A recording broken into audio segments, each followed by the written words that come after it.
Hello and welcome to TelecomTV. I'm Martin Warwick. We're in Barcelona at Mobile World Congress 2018. And looking around, you can see we're in a rather different environment to usual because we're actually in part of what is the International Space Station. This is the ground-based bit for people to see. The link to the real one is just over there. Direct link straight to it as it goes around the world. Anyway, that's by the by, so you know where we are. We're on the HPE booth is not the wrong word, it's far too small a word for it. It's the HPE stand, and I'm talking with Antje Williams, who is Executive Program Manager 5G at Deutsche Telekom. Antje, welcome. Thanks for talking to us. Let's begin with this. What are the top opportunities and challenges facing your digital transformation within Deutsche Telekom at the moment?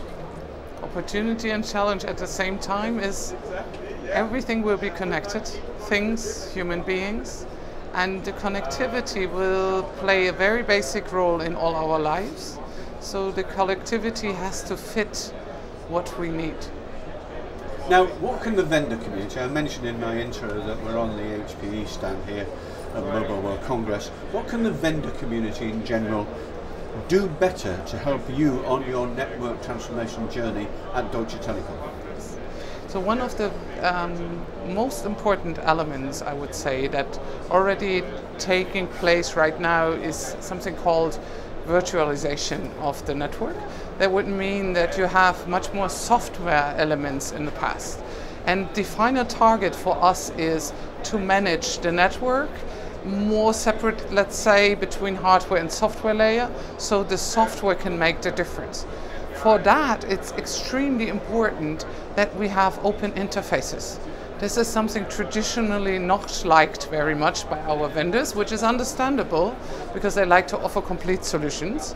But it would be extremely necessary for us to choose the right combination to have those open interfaces. Another thing always is pricing. Of course, we appreciate low prices, surprisingly, and efficient technologies. And I think all three of them makes a package. You'll have heard this many times before because telcos have been saying it for a long time, and so has the industry in general. The importance of customer centricity. It's always been there, but it's becoming even more important now within the telcos. What actions are you taking within Deutsche Telekom to make your network more subscriber and more consumer friendly? Yes. So overall, you have to have a look, especially in our times, what is the customer at the end. So you have the traditional consumer, you have services that are brought to the traditional consumer, maybe not directly by us, but by other companies. So it would be the traditional B2B2C cases. And then you have a customer that is the industry. And all have some requirements. They might not be always the same. And what we are trying to do is, first of all, to understand those requirements. You possibly have heard that there was a foundation of the Slicing Association published yesterday, so we are working in this association now for 1 year.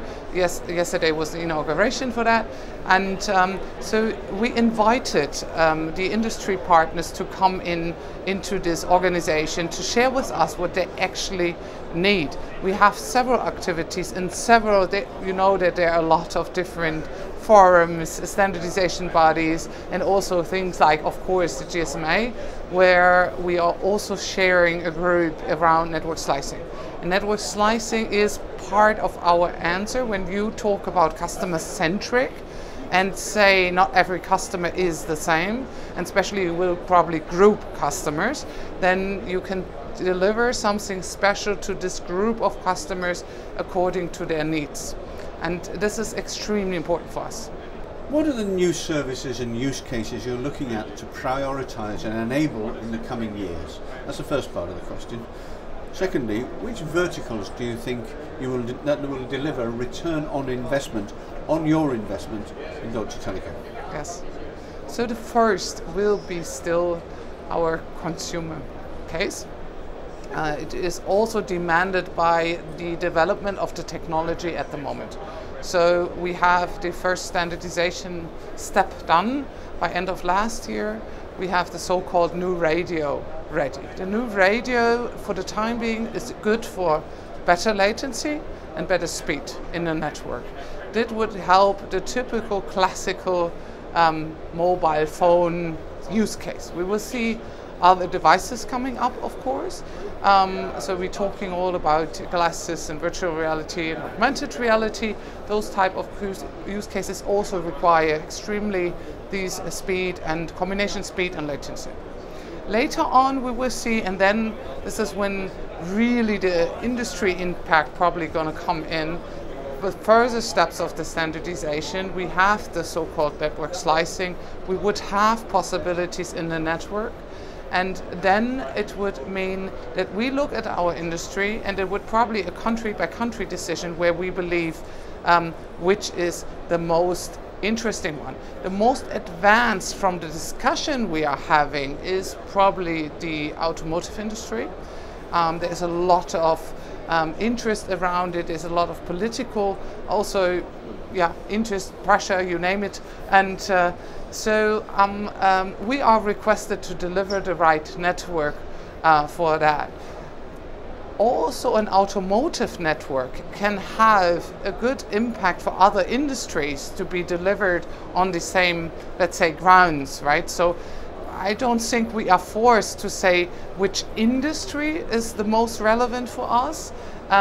What you will see, though, is we will start with use cases that probably do not need full-blown coverage. So that's a challenge for us as operators.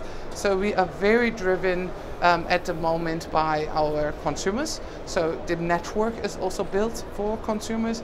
And when we will have to provide in existing networks, and we are well set up for that. And those use cases that eat up from this, I think, will be the first.